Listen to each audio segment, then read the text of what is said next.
And I say, you know, I got a problem with my table saw. The wife says, which table saw? You got half a dozen of them, whatever. I just come off what was Shaky. The bandsaw's named Shaky. This is Little Brown. Nate. The Sander's Dusty. The big saw right there's Mean Green. My big lathe is Stretch. And my Tolkien lathe's Trudy. I love it. It's gonna get a little lag, that's all.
Now you asked about the belts. Like I said, these two are just idlers. You see them spinning. It's only that one that's fixed on that shaft. So when I slide this rod up, it'll go on that center one. When the cutters come up, it'll automatically hit this stop and push them back, and it'll automatically stop. Wow. Wow.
Normally I can put a handle on almost as fast by the time the cutters go back down, pretty much.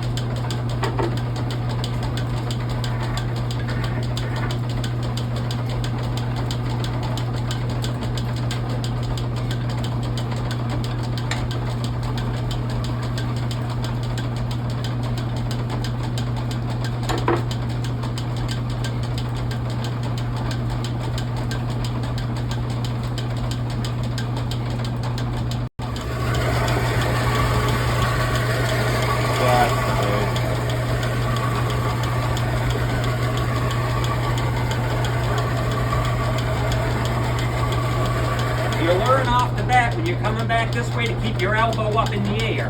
Because you only ever hit that once. I guarantee you. And when your guts go, ooh, you learn. It's great for left-handed people. All right?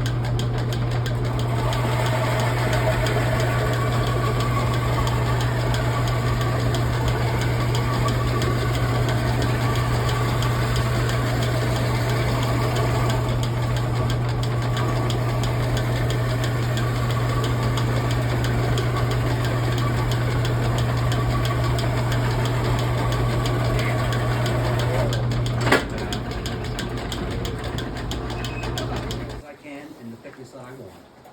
All just by hand and all in my ears.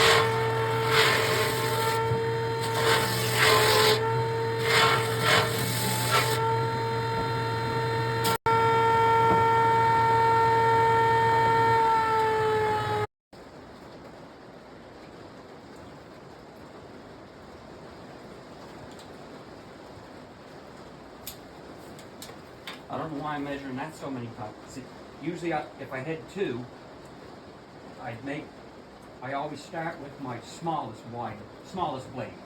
Because I can always take my widest and make it down to smallest. I can't take my smallest and make it to my widest.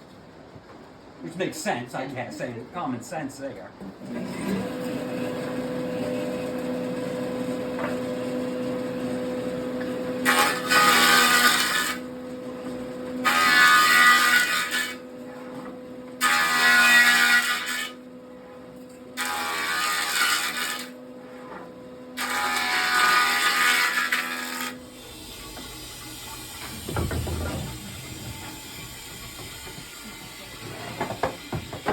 There is a built-in dust extractor down here, and it's a blower built underneath it, and it sucks it out into two big oil drums. The only thing, there's only one oil drum out now there, because during the winter, a nor'easter wanted to just tip the other one over on the side.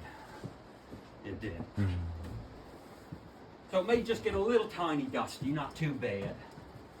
And as you see, two homemade pulleys, and the third one back here, this is actually bolted right onto a big square 4x4 frame, and all that's up inside here is just an old car jack. Yeah.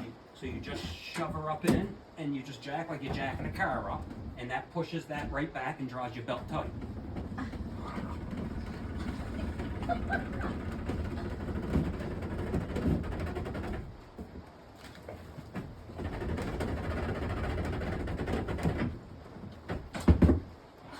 Did your father create all these things, or you and your father? Dad, mainly. Yeah, that's what I said. He only had a grade 9 education, but it was like, oh, I'm going to build a table saw. And he never drew nothing out. It was like, yeah, I'm going to build a 5x5. I'm going to do this and this and this. 3 days later, there it is. You know, all the machines. Other than Nate over there, the lathe. That's pretty much almost original from Nathan Jodry's mill back in the day. But everything else, as you see, is all parts and pieces and homemade stuff. Here's my father here, and there's my mother up there sitting on an alligator down in Florida somewhere. Her brother took her on a trip after Dad passed away, and she had to sit on an alligator for some reason. That's Dad over in what we call the varnish vault over in the barn there. Oh, okay. Where I keep all my varnish product. I don't keep too much here because the dust and everything. Right. The fun part. Just a little dusty, that's all. My hands are cold. You'll see why. He knows why. And the oar will be going that way just a little bit. That's all.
spin technique. And then, Wow.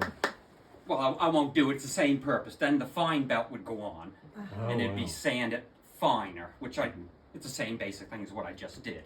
And then a hand sanding after that, it would get. Varnish. This ceiling actually, this ceiling lifts up, and then there's a set of things up in the rafters with little nails on it. I'll show you. We go over in the varnish room, the same basic setup. And usually I put a piece of carpet here for varnishing. Most of the time I do my varnishing over in the varnish room. Winter I do it here as close as I can to the stove, because sometimes I'll varnish here even, winter time. But I just take my tray, I pour my varnish in it, old metal bean can.